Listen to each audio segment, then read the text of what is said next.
Hi, this is Num Num, and today I would like to talk to you about the Trade website. Why? Because generally speaking, trade is a very important part of Path of Exile and Path of Exile 2, and it's a core concept in the game, and you kind of need to interact with it to be sure that you get the best gear and the best items for your build. Okay, so today I'm going to talk about how trade works and how we can look efficiently for items on the website. So generally speaking, it all happens here on this external website, pathofexile.com/trade2, and you need to be logged in, so like on your account. One thing for console players is that you might have a different account on your Xbox or PlayStation and than the one on the website, and you need to look on the forums, on the official forums, on how to merge these two accounts. One thing as well, which is important, is that you should not trade currency on this website. You should trade currency at Alva. She's specialized in it. You will interact directly with other players' offers. It will be automated. It will be faster, and you won't run the scheme of being scammed, basically. So here on the trade website, what we are going to see are all the items that players have put in premium tabs. And they have listed for a certain amount of currency, and these items will be automatically listed on the website. By the way, this is an internal website. It's an official GGG website, so there's nothing fishy about it. There's nothing. There's nothing to fear, really. About this website. All right. So I'm going to start describing how this website works exactly. Generally speaking, as you can see, when you come to this page, you see that there's my login at the top. You see that there are some flags because it's translated in several languages. So in the top right corner, so you can change the language. And here you can see as well that you have a search bar for search items where we can put in some item names that we want to look for. All right. You also see that there is bulk item exchange. I'm not going to get into that because it's been mostly replaced by Alva. We see also PoE 2 standards. That's the name of the league. That's the league that everybody's in right now, more or less. So if you play SSF or hardcore, it's a bit different. But generally speaking, you don't have to worry about that. You're going to leave it as a PoE 2 standard, and it's going to run just fine. Online only is also the default. That's what you're going to use most of the time. I won't get really into that right now. All right, so now we want to search for an item. We are going to search for a shield, and here we see a list of a ton of items containing the word shield. We can see the base item, advanced, expert, so we see all the bases, and if we scroll down, we see there are many types of bases. And here we see some items with a specific name, and the orange bar here on the side is indicating that those are unique items. So we are going to search for one, let's say Rise of the Phoenix Omen Crest Shield.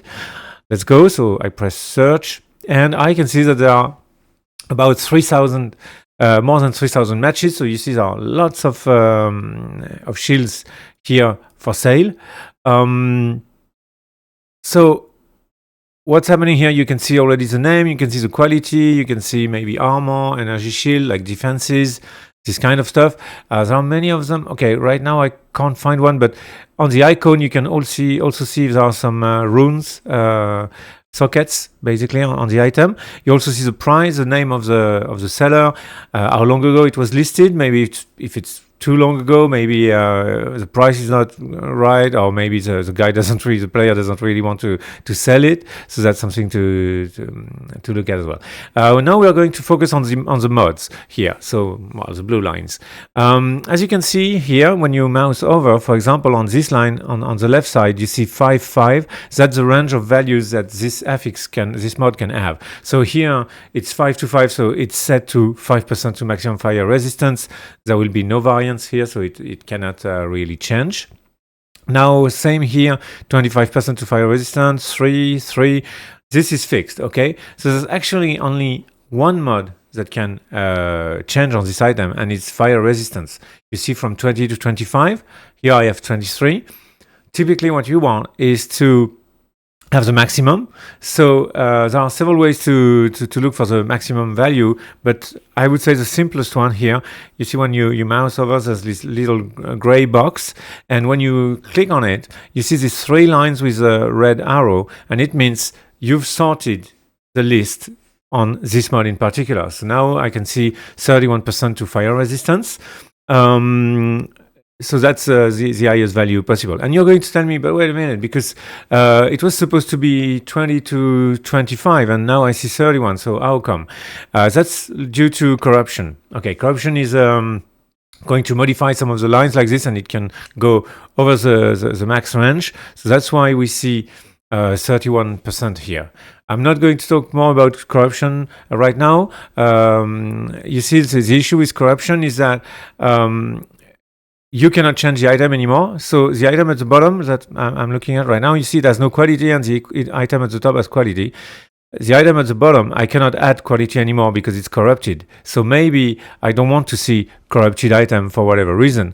So to do that, I go on show filters here on the top right, and I'm going to look for the place where I can handle corruption. So you see it's here at the bottom, corrupted. There are several choices. Any is what we add, so it could be corrupted or not. Yes is corrupted, only corrupted items, and no is only non-corrupted items. So I'm going to click on no and search, and now corrupted items should have disappeared. So you see I still have the same list. Now I have only 2,400, so I have fewer matches. That's to be expected.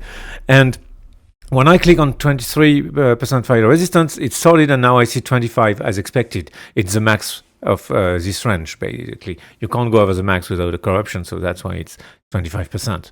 Okay, so we are good with that. One thing is that you can see the prices.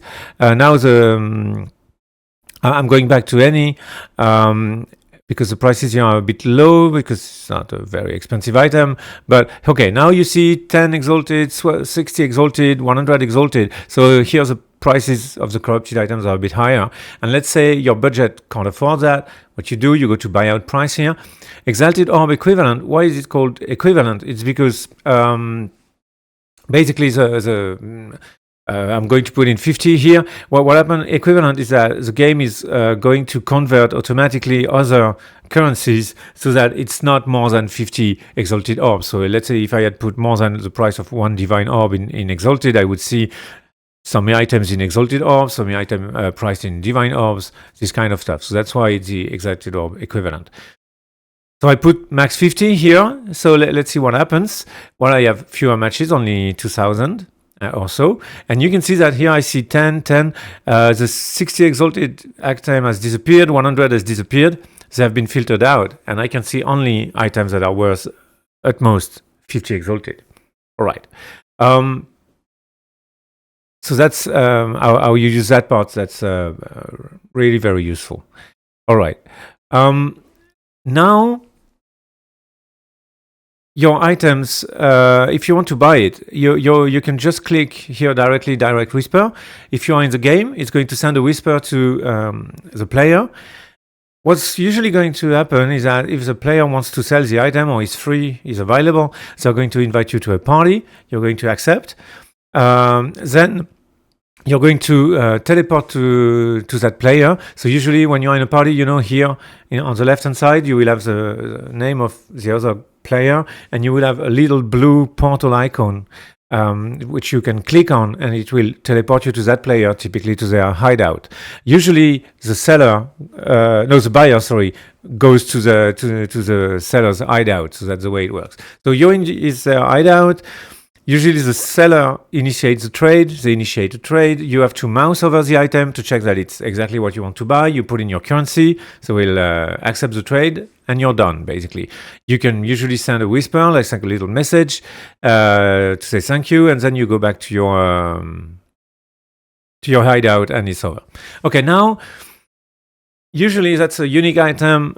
I started with unique items because the mods are fixed, but now I would like to show some rare items maybe. So I'm not going to use the search bar anymore because that would be too specific maybe with the bases, and I don't want to go for, you see, a specific base, like maybe I want any kind of shield. It doesn't really matter which base it is. So that's not how I'm going to do it. I'm going to go to item category and oops, oh, I closed it up. So actually that's how you close it. You know, you click on this little square there and it collapses everything.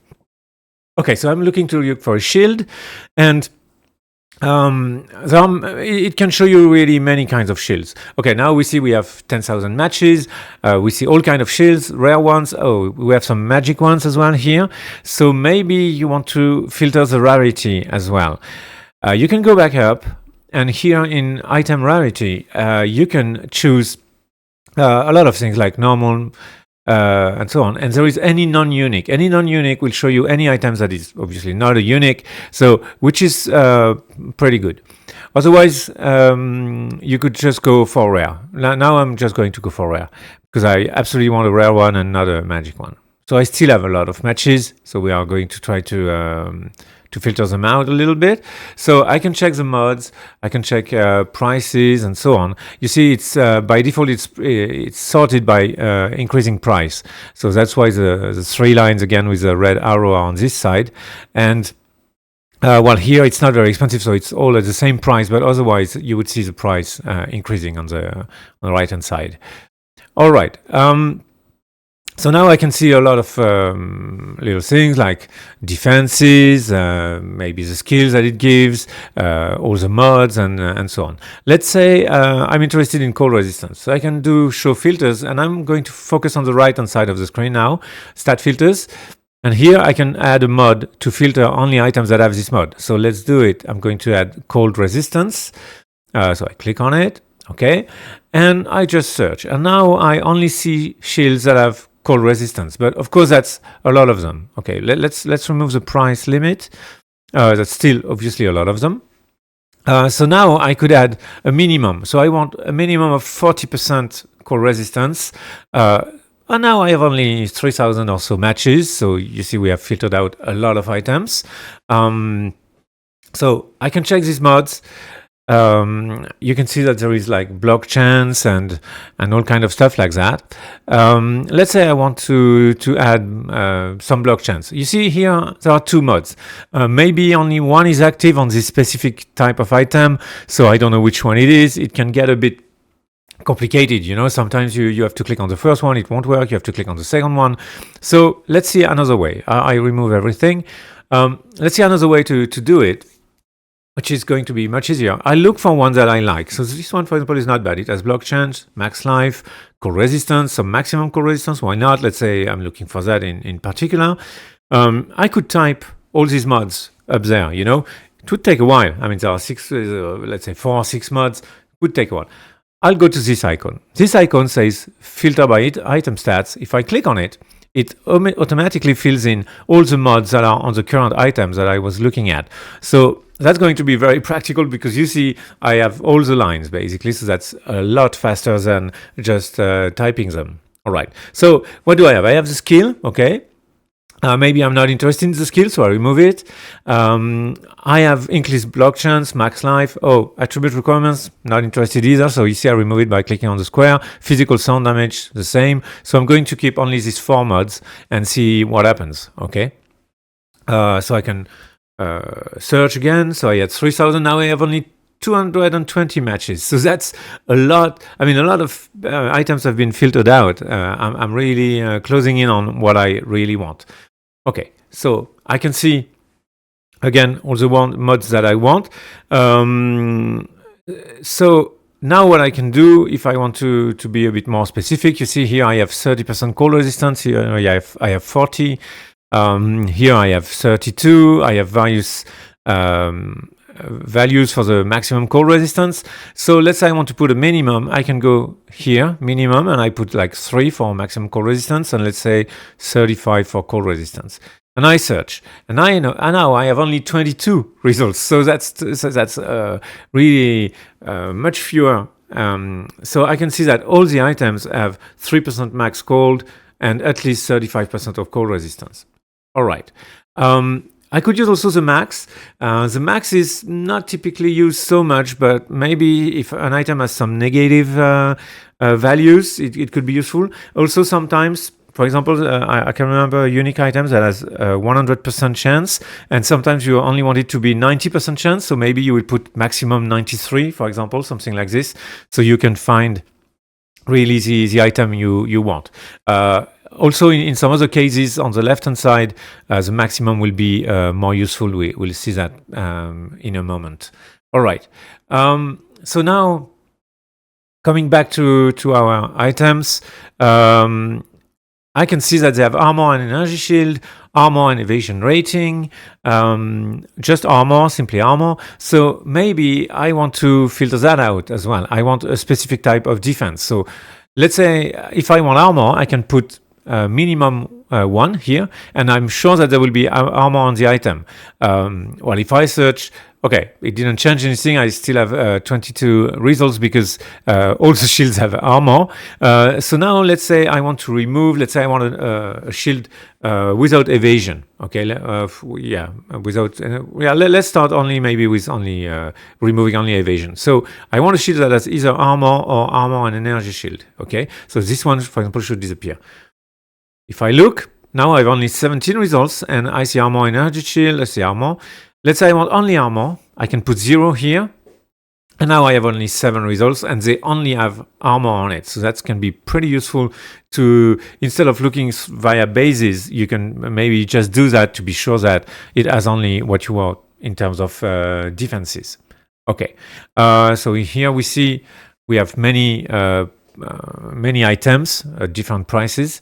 Let's say I want to remove, I want to show something. Let's remove the max cold, and you see now I have 837 matches, and you see there are some requirements. Here I have some level requirements, I have some strength requirements, and let's say you're at the end of the campaign, around Act 3, Cruel, you want maybe your level's 55, you want a new shield, and what's going to happen many times is that you're going to say what you want, and you're going to say, oh, this shield is perfect. That's exactly the one I want. One exalt, perfect. I'm going to buy it. And you didn't notice that it required level 75. Sadly, you're only level 55, so you have to wait 20 levels before you can use this item. So that's probably not what you wanted to do. So you go here, requirements level, and you input, let's say 55. Don't know if we are going to find any. Oh, there are some. Okay, 9 results. So here we have 9 shields that actually that I can actually use straight away. Sometimes you also have to be careful about the strength requirement or attribute requirements in general. So you can also do that in the filters just near the level requirements here. Okay. Now I think it's time to talk about the various categories here. So item category and rarity we've talked about. Item level here is used mostly for crafting. So usually it's when you're looking for a base to craft. But here we can see this one is 71, the other one is 60. Maybe for whatever reason you want something, you can use it here. The quality as well can be useful. You see, for example, the second item is corrupted and it doesn't have quality and I cannot add any quality to it. So maybe I want to put minimum 20% quality. This is also very useful when looking for gems, for example, where you want to have the 20% maybe quality on them. Okay, here you have equipment filters with damage, attacks per second, damage per second. You have critical chance. You have so here it's for weapons. It can be really useful, like for bows or war staff or whatever, maces. Elemental DPS, physical DPS, the defenses we've seen, block. Or you can have spirit and rune sockets. Rune sockets can be pretty useful. For example, since the corruption can add a socket, maybe if you want an item with 3 sockets, then you can put minimum 3 here, and instead of the basic 2. So this time you will have only corrupted items with 3 rune sockets. Okay, requirements we've talked about. Waystone, okay, waystone tier, waystone drop chance. That's for waystone. That's pretty specific. Gem level can be useful when you're buying gem sockets. Here, do you want 3, 4, 5 support sockets? Can be pretty useful as well. Here, you will play with min-max sometimes. Area level, I think, is for expedition logbooks. Stack size is usually for bulk. I don't know. I don't think we're going to use stack size here. Identified. Okay, identified is a bit specific. You can trade for unidentified unique items, typically. And what's going to happen is that you basically bear the risk of identifying it and discovering if it's good or not. Let's say Ingenuity, which goes from 40 to 80. Well, you don't know the results, so maybe you buy it a bit cheaper and maybe you're lucky. I have to say that there is also here an opportunity for scams. I know that I don't know if it's been fixed, but for PoE 2, I know that at some point people could identify an item and then revert it, like so that it was unidentified, but they knew what it was. So all the ones with bad rolls, they would put as unidentified and actually would kind of get scammed. So yeah, that's something maybe to be aware of. Generally speaking, I would say if you are dealing with identified items, unidentified items, you need to know what you're doing, I would say. Corrupted, we've seen. Mirrored is about the mirror of Calandra. It tells you if an item has already been duplicated. If it's already been duplicated, you cannot mirror it again. So that's pretty advanced, to be honest. I don't think these ones I don't think we really need. I mean, that's pretty arcane. That's pretty specific. Seller account. Okay, here you can put an account name. I'm going to try to put mine. Wait a minute. Can I copy that? Yeah, I think I can copy that, and I'm going to. Okay, I'm going to clear. So here with clear, you reset everything. I'm going to put my seller account and no results. Okay, what's going? It should be showing me the items I have for sale. It's not. Why? I don't know. Wait a minute. Okay, so that should be. It should work like this. It has hash and no. I think I got it. It's because of maybe. No, it's because of online only. Okay, because obviously I'm not online right now. I'm not playing, so I need to put any. Okay, now I'm going to see my items and see that I am offline. Okay, so that's all the items I have for sale. It can be useful sometimes if you want to check that an item that you have listed is actually for sale or to check the price. Sometimes also the website was not updated very regularly at some point, so it was good to see if it was up to date or not. So that can be useful as well. Collapse listings by account is pretty useful because there are some issues sometimes where you have a lot of items at the same price because somebody is trying to do some price fixing. So basically flood the website with a lot of items at the same price, very cheap. So that when you look for it, you think it's cheap and you're going to sell it for cheap and kind of get scammed because you're going to sell it for much cheaper than it is. And if you do collapse listings by account, all the items by the same account will have only one line in the results. So basically, it will help you see much easier what the real price is. Okay. Listed anytime, okay, that's the time as we've seen. Sale time, I think everybody is doing buyout or fixed price, to be honest, so that's not really okay. Buyout price we've already seen, so I think we're kind of done with this part of the filters. Now let's go back to the stat filters because I want to show you something a bit more advanced. I won't show you all the tricks really you can do here because this video would last for 1 hour, but I'm going to show you something now. So let's say you wanted resistances on the shield. So you could just look for resistances, and usually what happens is that many times when you buy an item, you don't really care what resistances you get. You just want a ton of resistances, but you don't really care about what you're going to get. So, let's do that with a ring rather, because that's typical for rings. You buy a ring and you just want just any resistance. So what you could do is add several lines. So you could add like cold and fire and lightning lines and look for that, and you would have only items that have those 3 lines, okay? Which is actually pretty specific. So in the end, you might not get really the best item. I'm going to do it now. Fire. I'm going to add fire, cold, fire, lightning, and I'm going to look for something. So let's look for a ring that has these 3 resistances. And okay, this one is not bad. Okay, this one, for example, has 6, 6, and 32. So that's a total of 44 total resistance.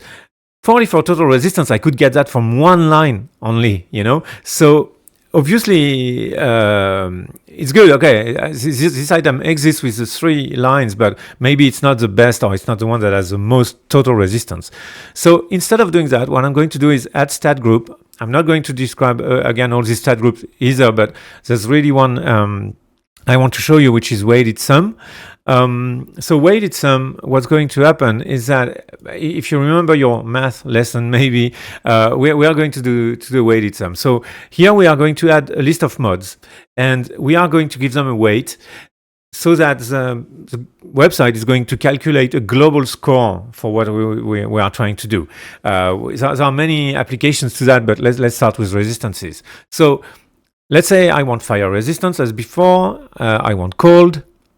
Okay, so I add this one. I want lightning as well. So that's the 3 elemental resistances.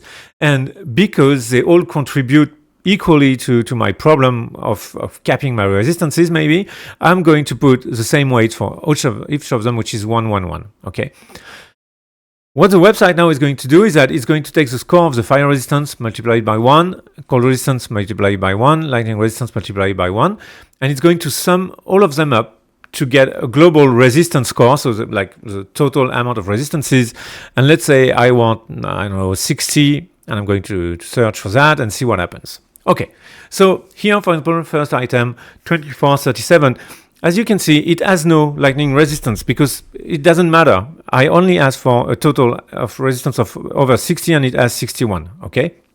So now what's good is that this sum, it's also clickable. So if I click on it, it will sort by this sum. So now I can see that for 100 divines, I can get a ring with 128% total resistances, which is obviously, well, quite a lot of resistances. So that's pretty good.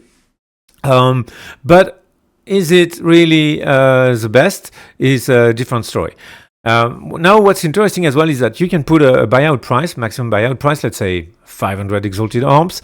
And right now, when you do that, you're going to get, okay, here we are at 115, for example. So it's less, but it's 1 divine orb, for example. So that's a lot less than 100.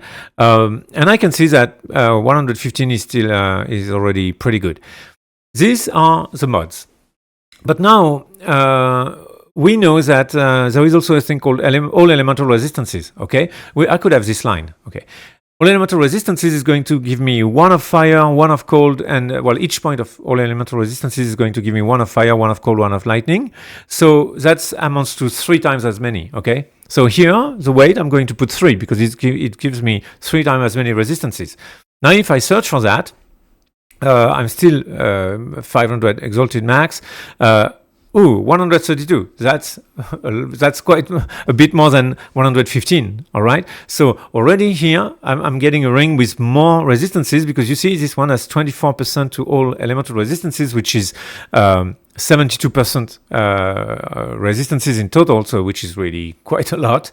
All right, and it has 60% fire resistance, so which is nice. It's a breach ring, obviously. So it might be a breach ring pretty often, but now. Okay, so now what happens is that when you type, when you're looking for a mod here, you have to type all the words in order. Okay, so as I've done before, fire resistance, cold resistance. But you see, for example, if I was looking for increased gravity, I would have to type the whole world increased gravity. Okay, so which can be a bit long. So I'm going to show you a trick about that with the tilde. You know, this little wave sign. With the tilde, I can type only parts of the word, like ink ra, and it will find me all the mods that contain these letters. What's interesting is that you see we have explicits here, and if I go down the list, I mean, it's a very long list, and there are other stuff than explicits. There are also implicits. So you see IMP gives me implicits. So here I can do space res, and I have only all the resistance implicits. So let's say I'm going to take the cold resistance implicit. I'm going to look for fire now, EMP and IMP and fire. Okay, I'm going to look for lightning. So you see, it's very easy this way, because otherwise you would have to type everything out and it would be quite complicated. So now I can find always. I give it a weight of 3 as before, and now let's see what happens. And Is it going to be only bridge rings? Let's see that. We sort on this sum. Oh, well, actually, it's not a bridge ring. 149. So we were at 115, 132, and now 149 because it has 30% to lightning resistance as an implicit. You see, so you have an implicit, and then you have 3 mods. So that's why it's more. And it's only 1 divine orb, so that's maybe a good deal. Okay, listed 25 days ago, maybe it's not realistic, but okay. Now what you're going to tell me is that, well, it's fine, but you have to type all that. I mean, it's quite a bit of work, even with a tilde trick. It's still quite a bit of work to type all these affixes. So look here in the URL, you see that there is a unique code associated to that, which means you can bookmark this and come back to it, and your filter will be all set. So I really recommend you prepare maybe some filters like this, and you keep it in your bookmarks so that when you look for resistances on any item, you can directly use that. All right. Now, so that's very practical. Now there's something else I wanted to show you. What are we? How are we going to do that? First of all, you can look for, with corruption, you can look for corrupted mods. So I've talked about that in my in a previous video about items and crafting. So I'm going to talk about that. I'm going to put a link, on your screen right now. So they are called enchantments or enchants. You see, if I type tilde ench, I have all these enchants, and if I type fire, I have, for example, fire resistance as a corrupted mod. So that could be interesting as well. Actually, let's look for let's look for that completely new. Okay, I'll remove all of this. Okay, I'm going to add tilde ench fire. You see, it's very fast. And that can't happen on a ring, but it can happen on a jewel. So let's look for that on a jewel. Okay, now I see jewels with, you see, plus 8% fire resistance, plus 6, plus 9. So I have all kind of corrupted jewels, obviously, with fire resistance, which can be very, very useful. Now, the other way to have this kind of light blue lines, I explained in the former video, is with runes. So you can do tilde rune again and fire resistance. And this time it will tell you if a rune is socketed. Let's look for that in a helmet, because we can't have that in a jewel, obviously. So here I see helmets with already a fire resistance rune. Of course, for a fire resistance rune, it's not very useful, but for soul cores, which are can be a lot more expensive, maybe 2% mana or something like this, you would want to have them pre-socketed so that maybe you save a little bit of money. All right. Now there's another way. With an amulet, you can have an anoint. So here, let's see what happens if I type Annoints, and you'll see nothing happens, no element found. But that's not how it works. The keyword is allocates. So you can type allocates here, and you see, well, I have lots of possibilities. Let's take lightning rod, which is a pretty famous one, and boom, I have all the amulets with allocates lightning rod as an anoint. So that's pretty useful. So you have to remember that it's a kind of enchant for the game, and this enchant does what? Allocates this. Okay, so that's how you find them. Okay, I think I've already given you quite a few tips about and tricks about how to use the trade website. Hopefully you can find the items you really want at the best possible price. As you see, it can be quite complex. Thank you for watching. If you like this video, please consider subscribing, and see you next time. Bye bye.